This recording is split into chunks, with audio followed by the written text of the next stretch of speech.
Shalom, irmãos! Graça e paz do Senhor Jesus. Que privilégio podermos estar juntos para cantarmos louvores ao Senhor, meditarmos na sua palavra. Mais um momento de pastoreio. Esperamos que você esteja bem e rogamos que a graça e a misericórdia do Senhor continuem sendo derramadas de forma abundante sobre você e sobre a sua família. Vamos orar. Quero lhe convidar para juntos buscarmos ao Senhor. Deus querido e amado, que privilégio tão grande é podermos invocar o teu nome. Te agradecemos pelo sacrifício do teu Filho Jesus Cristo, que morreu na cruz e que nos deu livre acesso ao teu trono, trono de graça. Ó Senhor, nós te agradecemos, te louvamos pelo teu grande amor e queremos de todo o nosso coração te exaltar para todo sempre. Rogamos a tua bênção para este momento de pastoreio, que o Senhor fale ao nosso coração, receba o nosso louvor e que tu venhas ser exaltado em cada parte. Ó Deus querido, abençoe cada pessoa que nos assiste, que o teu Espírito esteja realizando maravilhas em cada vida e em cada família. Nós rogamos assim, em nome de Jesus, o nosso Senhor e o nosso Salvador. Amém e amém. Quero lhe convidar para cantarmos louvores ao Senhor. A palavra de Deus diz que bom é render graças ao Senhor e cantar louvores ao seu nome, ó Altíssimo. Cantemos ao Senhor.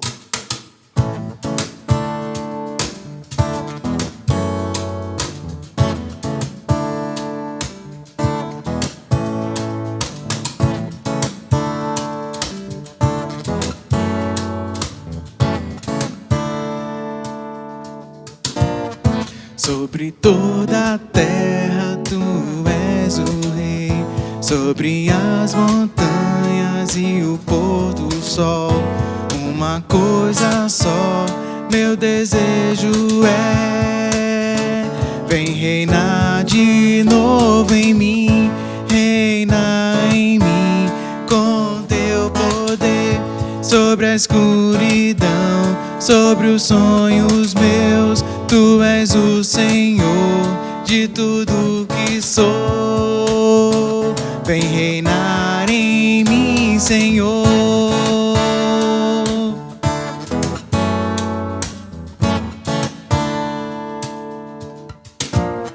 Sobre o meu pensar, tudo que eu falar, faz-me refletir a beleza que há em ti. Tu és para mim mais que tudo aqui. Vem reinar de novo em mim, reina em mim com teu poder. Sobre a escuridão, sobre os sonhos meus, tu és o Senhor de tudo que sou.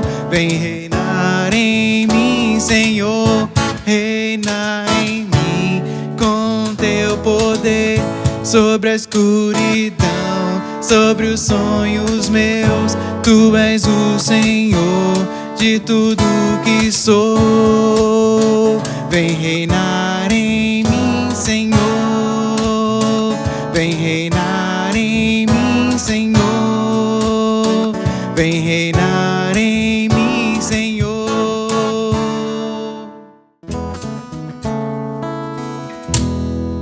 Como descrever, como explicar o amor que vai de leste a oeste e nunca mais vai terminar? Tu me conheces bem, sabes quem eu sou. Não há como me esconder de ti, sempre sabes onde estou. É de coração tudo que eu disser, num hino de louvor a Jesus de Nazaré. Se as palavras não mostrarem como é grande a minha gratidão, mesmo assim, Senhor, recebe o meu louvor, é de coração. Se eu fizer chover palavras de louvor, ainda assim será tão pouco frente a esse amor. Por isso escute o pulsar do meu coração.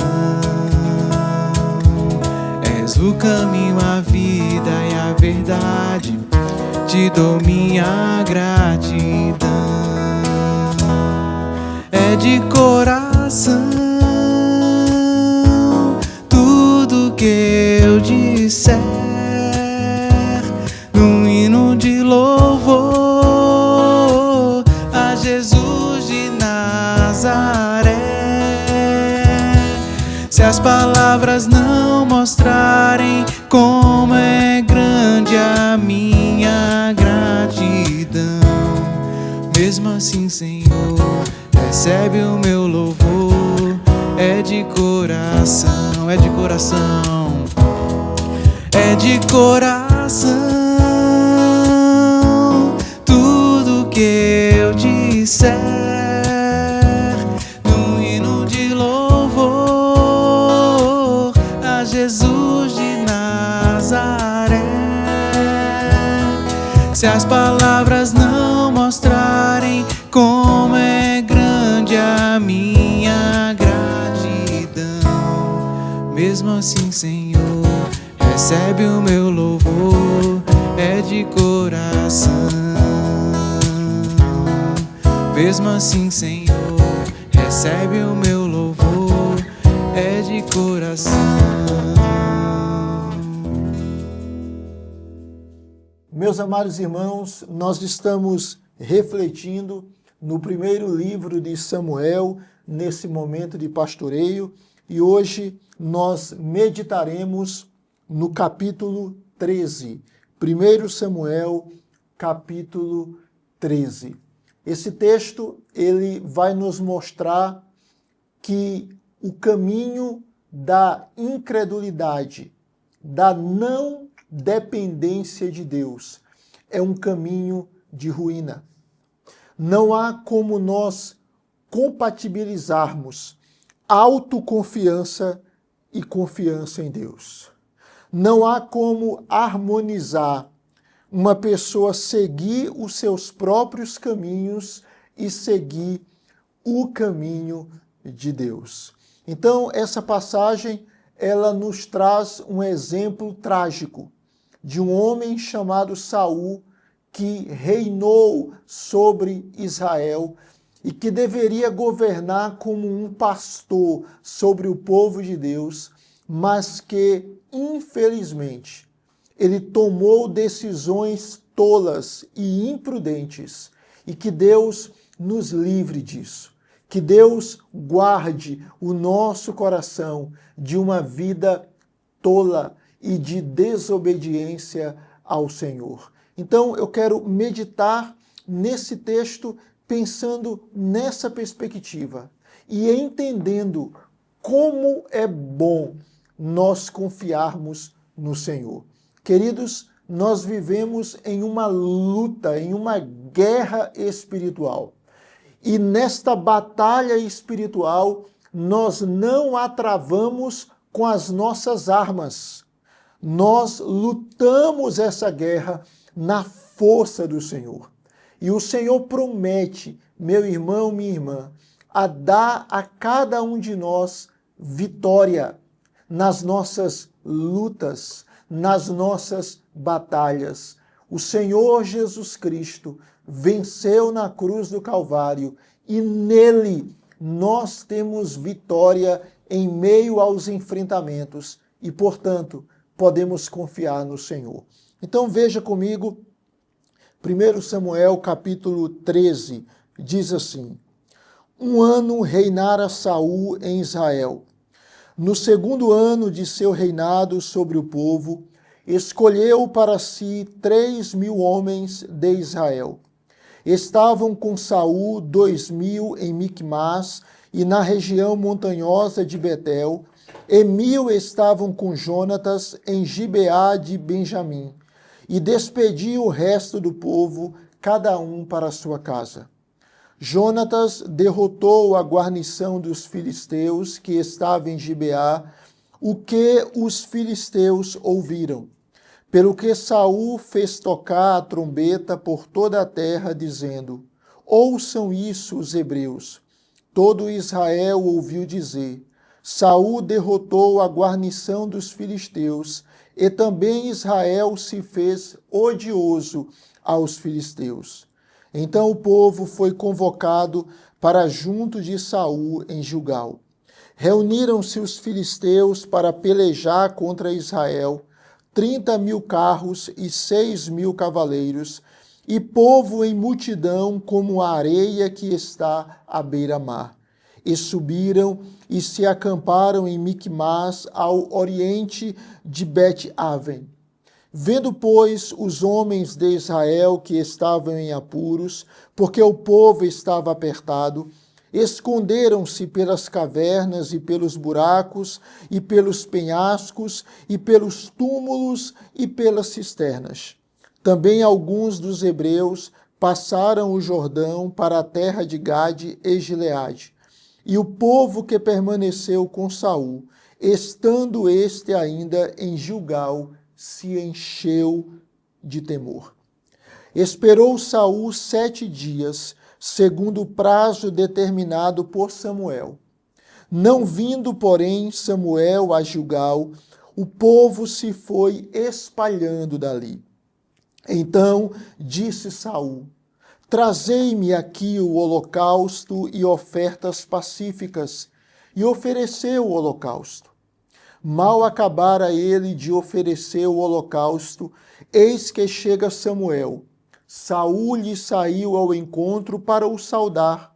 Samuel perguntou: Que fizeste? Respondeu Saul: Vendo que o povo se ia espalhando daqui, e que tu não vinhas nos dias aprazados, e que os filisteus já se tinham ajuntado em Micmas, eu disse comigo: Agora descerão os filisteus contra mim a Gilgal, e ainda não obtive a benevolência do Senhor, e forçado pelas circunstâncias, ofereci holocaustos. Então disse Samuel a Saul: Procedeste neciamente em não guardar o mandamento que o Senhor teu Deus te ordenou. Pois teria agora o Senhor confirmado o teu reino sobre Israel para sempre. Já agora não subsistirá o teu reino. O Senhor buscou para si um homem que lhe agrada, e já lhe ordenou que seja príncipe sobre o seu povo, porquanto não guardaste o que o Senhor te ordenou. Então se levantou Samuel e subiu de Gilgal a Gibeá de Benjamim. Logo Saul contou o povo que se achava com ele, cerca de 600 homens. Saul e Jonatas, seu filho, e o povo que se achava com eles ficaram em Geba de Benjamim, porém os filisteus se acamparam em Micmas. Os saqueadores saíram do campo dos filisteus em 3 tropas. Uma delas tomou o caminho de Ofra, a terra de Sual, outra tomou o caminho de Bet-Horon, e a terceira o caminho a cavaleiro do vale de Zeboim, na direção do deserto. Ora, em toda a terra de Israel nenhum ferreiro se achava, porque os filisteus tinham dito, para que os hebreus não façam espada nem lança. Pelo que todo Israel tinha de descer aos filisteus para amolar a relha do seu arado, e a sua enxada, e o seu machado, e a sua foice. Os filisteus cobravam dos israelitas 2/3 de um siclo para amolar os fios das relhas e das enxadas, e 1/3 de um siclo para amolar machados e aguilhadas. Sucedeu que no dia da peleja não se achou nem espada, nem lança na mão de nenhum do povo que estava com Saul e com Jonatas. Porém se acharam com Saul e com Jonatas, seu filho. Saiu a guarnição dos filisteus ao desfiladeiro de Miquimás. Bem, queridos irmãos, como nós dissemos inicialmente, esse texto nos apresenta decisões equivocadas de um homem que deveria ser um representante de Deus perante o seu povo. Saul, líder de Israel, simplesmente toma decisões imprudentes para tentar cobrir a sua desobediência com mentiras. E qual a consequência disso? Saul, ele adentra em uma vereda de queda. E quando nós lemos o restante da sua história, ele termina na casa de uma feiticeira e depois ele tira a sua própria vida no campo de batalha. Quando nós olhamos a história de Saul, nós percebemos o fracasso de um homem que abandona a Deus. Note bem, não há esperança para quem abandona o Senhor. Mas o oposto também é verdadeiro. Há esperança para aquele que confia no Senhor. Por mais difícil que seja a sua vida, se ela está rendida a Cristo, o Supremo Rei, como Senhor e Salvador, há esperança para você. Louvado seja o nome do Senhor. Saul aqui nesse texto apresenta atitudes terríveis. A sua primeira postura equivocada, do verso 1 ao verso 4, foi o orgulho. Quando nós lemos 1 Samuel capítulo 11, versículo 8, o exército de Israel, juntamente com o de Judá, tinha 330.000 homens que se voluntariaram para livrar o povo de Jabes Gileade. Mas quando nós olhamos essa passagem de 1 Samuel capítulo 13, Saul escolheu apenas 3.000 homens de Israel, versículo de número 2. Observe o orgulho daquele homem. Ele, com um exército tão grande, ele simplesmente escolhe 3.000 homens. Ele comanda uma parte do grupo e o resto fica sob a liderança de seu filho Jonatas. Mas há um outro detalhe que descreve o orgulho daquele homem. O texto vai nos mostrar que Jonatas, filho de Saul, um soldado valente, ele simplesmente ataca o posto avançado dos filisteus e ele tem êxito. E diante daquela situação, os filisteus iriam dar uma resposta.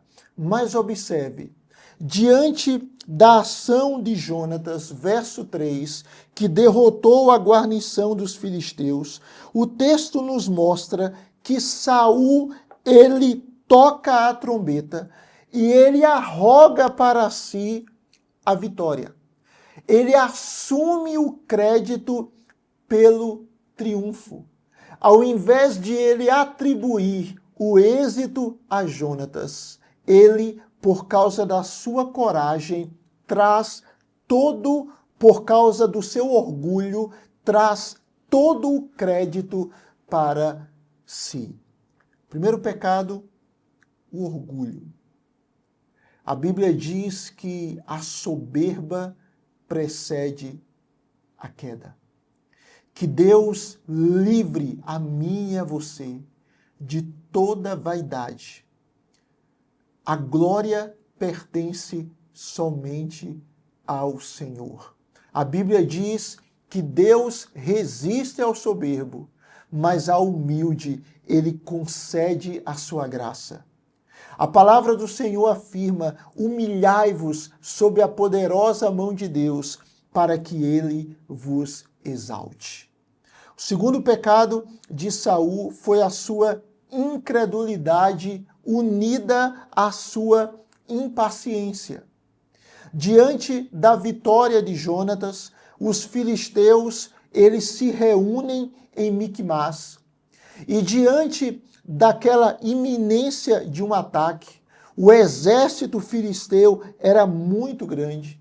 Os homens de Saul começam a se esconder, a abandonar o exército. Samuel, ele tinha dito para Saul para ele esperar 7 dias, a fim de oferecer sacrifício, holocausto ao Senhor. Mas o texto vai nos mostrar que Saul, em meio àquela circunstância difícil, ele simplesmente, vendo que o seu exército estava se espalhando com medo dos filisteus, aquele rei, ele oferece sacrifício ao Senhor antes de Samuel chegar. O texto vai nos mostrar, versículo de número 9, que Saul diz: trazei-me aqui o holocausto e ofertas pacíficas, e ofereceu o holocausto. Veja a impaciência e a incredulidade daquele homem. Ao invés dele esperar o sacerdote Samuel para apresentar a oferta, ele simplesmente não aguarda e ele mesmo oferece o holocausto. Só que ele não era sacerdote. Ele não podia apresentar aquele sacrifício porque isso era função do sacerdote. Ou seja, ao invés daquele homem confiar em Deus e esperar o tempo de Deus, ele resolveu fazer as coisas ao seu modo, à sua maneira, sem esperar o sacerdote designado por Deus. Qual é o princípio que esse texto nos ensina? É que nós devemos confiar no Senhor e esperar o tempo de Deus. Algumas pessoas, diante de circunstâncias difíceis, elas simplesmente se precipitam. Elas agem de acordo com a sua maneira de pensar. Elas buscam uma saída mais fácil. Saul aqui, ele tem uma postura pecaminosa. Ele não aguarda a chegada de Samuel e, além disso, ele oferece um sacrifício que não era lícito para ele apresentar. Faltou a ele fé e paciência. Meu querido irmão, minha querida irmã, por mais difícil que seja uma circunstância que porventura você passe, o Senhor nos ensina a confiar nele, a esperar o tempo dele, a batalharmos não com as nossas armas, mas a lutarmos com as armas espirituais de Deus. A Bíblia diz que sem fé é impossível agradar a Deus. A Bíblia diz que nós precisamos crer que Deus existe e que Ele recompensa os que o buscam. A segunda atitude errada de Saul foi a incredulidade, que se juntou à impaciência.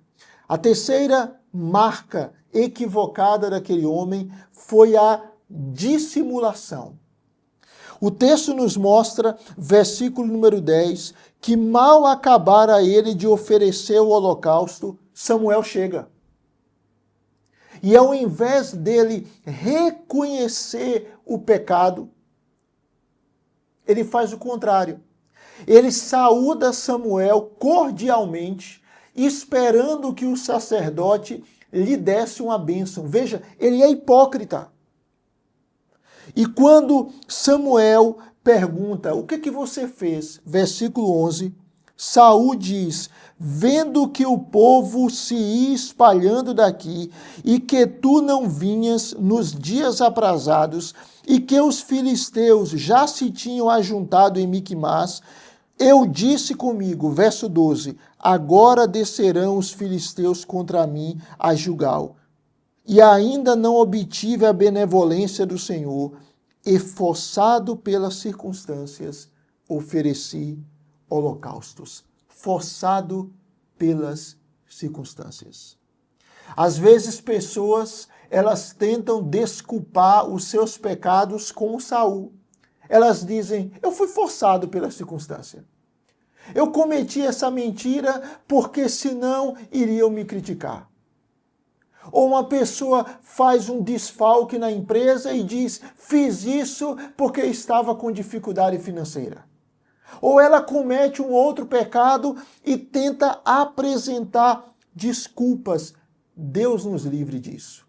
Veja que Saul tem uma postura indiferente, hipócrita, cínica e mais. Ele ainda busca culpar Samuel e os soldados. Samuel não chegou e os soldados estavam se espalhando, ao invés de assumir a responsabilidade.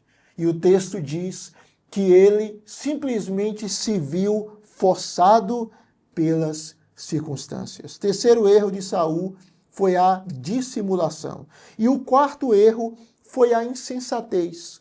Verso 13 e 14. Ele achava que poderia desobedecer a Deus e escapar a salvo. Ele acreditava que o sacrifício na hora errada era tão bom quanto o sacrifício de um sacerdote na hora certa. Só que a passagem vai nos mostrar que Samuel confronta Saul, dizendo que um dia a coroa seria tomada dele e dada a outro. E quem é esse outro? Davi. O texto continua dizendo que Deus queria um rei cujo coração estivesse em ordem diante dele. E esse rei foi encontrado. E o nome dele, obviamente, era Davi. Observe, queridos irmãos, que a passagem nos mostra que Saul ele é rejeitado por Deus e a sua dinastia não iria reinar. Por quê? Porque ele simplesmente abandonou o Senhor. O pastor Hernandes Dias Lopes diz que o pecado nos leva mais longe do que aonde queremos ir. Uma pessoa ela pode planejar o pecado, mas ela não tem controle sobre as consequências do seu pecado. O texto então prossegue mostrando um exército inseguro, um exército minguado. Aquele exército que outrora era de 33 mil pessoas, simplesmente se transformou em 3 mil, e agora esse exército tem apenas 600 homens. 600 homens. Observe o estado de Israel.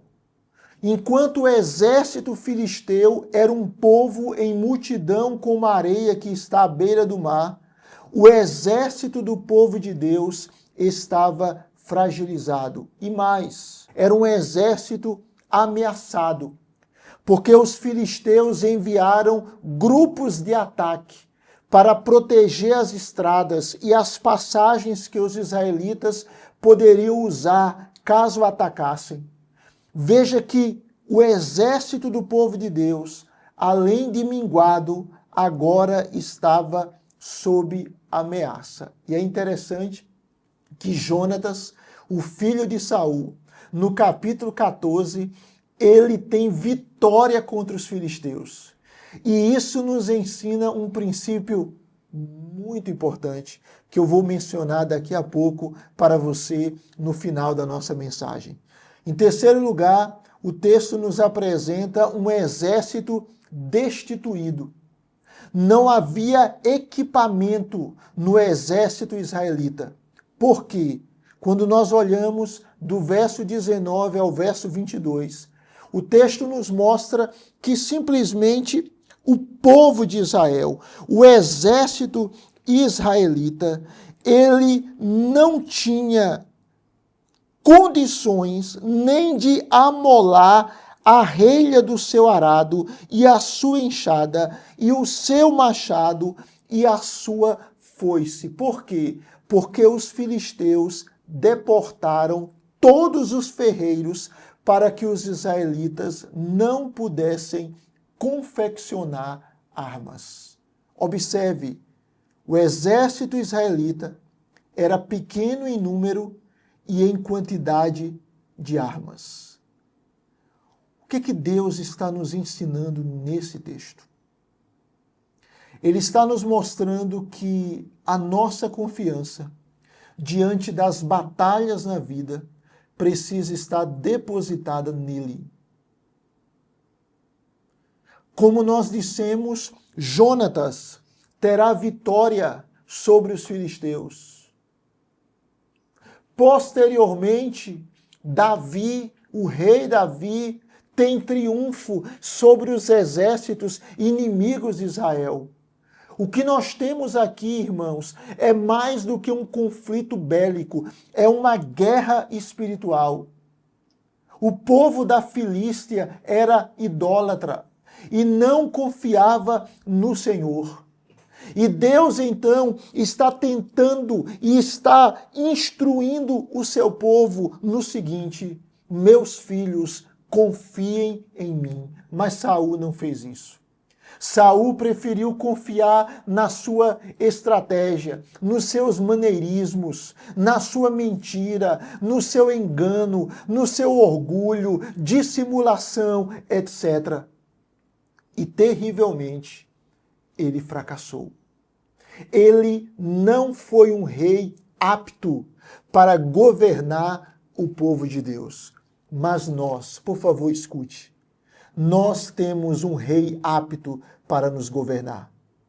E o nome desse rei é Jesus Cristo. Davi, que foi o sucessor de Saul, ele apontava para o seu descendente, Jesus Cristo. Para aquele que lutou uma guerra espiritual e que venceu o nosso inimigo, Satanás, juntamente com os principados e potestades. E Jesus nos dá a vitória. Por favor, meu amado, minha amada, ouça. Nós vivemos em uma luta espiritual. E nessa luta espiritual, nós somos chamados por Deus a lutar não com as nossas armas, nem com uma vida de pecado, ou com jeitinhos humanos. Nós somos chamados a combater na força do Senhor. Jesus Cristo, ele venceu todos os nossos inimigos e ele nos concede vitória na cruz. Às vezes nós nos sentimos tão pequenos diante das adversidades, não é verdade, irmãos? São tentações, são lutas, sofrimentos, e nós olhamos para a nossa condição e dizemos: eu não tenho condições de lutar. Nenhum de nós tem. Mas o nosso rei, não Saul. Saul foi um fraco rei, um rei ímpio. O nosso verdadeiro rei, o rei de Israel, o rei da igreja, Jesus Cristo, ele venceu os nossos inimigos. E ele nos dá a vitória. É por isso que Paulo diz que em Cristo nós somos mais do que vencedores. Eu queria caminhar para o final, estimulando da parte do Senhor para o nosso coração. para que confiemos em Deus, para que nos submetamos à palavra de Deus. O apóstolo Paulo, falando sobre a batalha espiritual, lá em Efésios capítulo 6, no verso 10, ele diz: sede fortalecidos no Senhor e na força do seu poder. Meu irmão, minha irmã, Deus tem poder para você vencer as guerras. Na verdade, Cristo já venceu por você e nós herdamos a sua vitória. Meu amado, minha amada, a palavra de Deus diz que do Senhor é a guerra. Ou seja, as lutas do povo de Deus são as lutas do próprio Deus. Quais as batalhas que você tem enfrentado? No seu trabalho? Na sua família? Na faculdade? No colégio? Batalhas internas? Conflitos muito pessoais? Saiba que Deus lhe ama, que Ele ofereceu o descendente de Davi, o seu filho unigênito, o filho unigênito do Pai, para morrer por nós. E Ele nos dá a bênção de compartilharmos do seu triunfo. Nas encruzilhadas da vida, nos enfrentamentos na nossa história, que não sigamos o caminho de Saul, o caminho da incredulidade, do orgulho, da desobediência, da falsidade, mas que venhamos seguir o caminho do verdadeiro Rei, Jesus Cristo, que se rendeu à vontade do Pai, que obedeceu até a morte e morte de cruz, que se ofereceu voluntariamente para cumprir o propósito do Pai Celeste.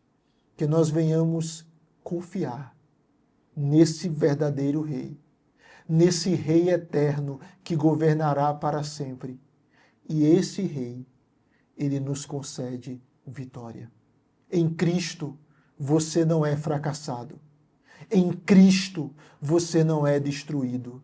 Em Cristo, você não é derrotado. Em Cristo, você é mais do que vitorioso. E diante dessa realidade, o Senhor diz: tome a minha armadura. A sua luta é contra principados e potestades. Então, fortaleça-se no Senhor e na força do seu poder. Que Deus fortaleça você. Que Deus revigore a sua alma. E que os seus olhos continuem fixos em Jesus, o autor e consumador da fé. Vamos orar? Senhor, obrigado por esse momento aqui. Queremos te agradecer pelo compartilhar da tua palavra. Te louvamos porque o Senhor nos dá vitória plena contra o inimigo. Ó Senhor, bendito seja o teu nome. Livra-nos de andarmos segundo os nossos pensamentos, de confiarmos em nossos próprios jeitos, em nossas estratégias, como Saul. Ó Deus, livra-nos disso. Que possamos confiar no Senhor de todo o nosso coração e não nos firmarmos em nosso entendimento. Que mesmo nos momentos mais difíceis nós possamos depender de Ti e crer que no Senhor e somente em Ti, ó Deus querido, nós temos vitória. Abençoe, ó Deus, a cada vida. Irmãos que estão vivenciando lutas tremendas, concede consolo, refrigério, força, direção e a certeza da vitória em Jesus Cristo. Ó Senhor, cura também aqueles que estão enfermos, conforme a tua vontade, salva os perdidos, consola aqueles que estão aflitos, abençoe cada lar, cada vida, cada, ó Deus, pessoa de uma maneira muito especial. Nós oramos assim e nós te agradecemos, porque nós temos o governante justo, o governante que vence os nossos inimigos, Jesus Cristo, e nele nós podemos confiar. No nome dele e para a glória dele oramos. Amém e amém. Vamos cantar mais um cântico ao Senhor. Convido você a louvar a Deus com mais uma canção. Dos mais altos montes ao mais fundo mar, a criação revela a tua glória. Há perfumes e cores em todo lugar. Cada ser entoando uma música, te adorando. Impossível descrever. Tu chamas cada estrela do céu pelo nome. Tu és tremendo, Deus. Impossível compreender. Maravilhados prostramo-nos diante de ti. Tu és tremendo, Deus, que comanda os relâmpagos e os trovões e dá ordem às chuvas sobre as nações, que criou lua e sol e a fonte da luz, fez os dias e as noites e a tudo conduz.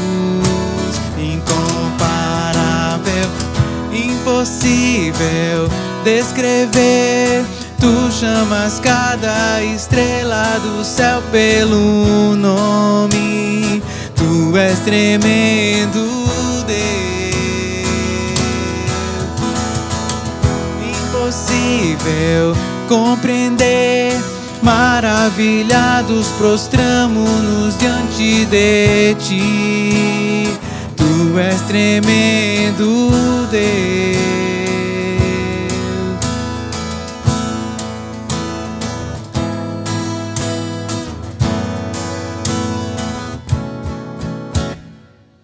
Impossível descrever. Tu chamas cada estrela do céu pelo nome. Tu és tremendo, Deus. Impossível compreender. Maravilhados prostramo-nos diante de ti. Tu és tremendo, Deus.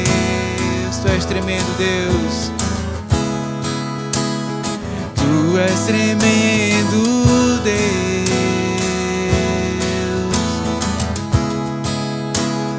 Tu és tremendo, Deus.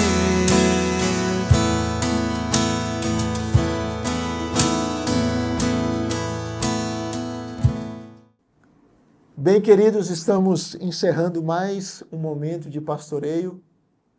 Muito bom ter a sua companhia.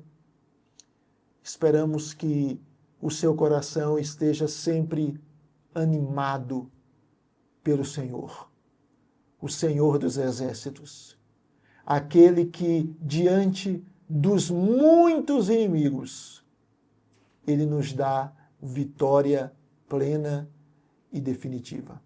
Como nós conversamos hoje, não confie em si mesmo, confie no Senhor. Aquele que confia em Deus não será frustrado, não ficará decepcionado. Que Deus lhe abençoe muito e saiba, em Cristo, em todas as circunstâncias, você é mais do que vencedor, porque Jesus, na cruz, despojou os principados e potestades e os expôs ao desprezo. Que Deus te abençoe, que Deus lhe dê um dia, uma semana, uma vida muito, muito abençoada, com graça, com misericórdia e com paz. Amém.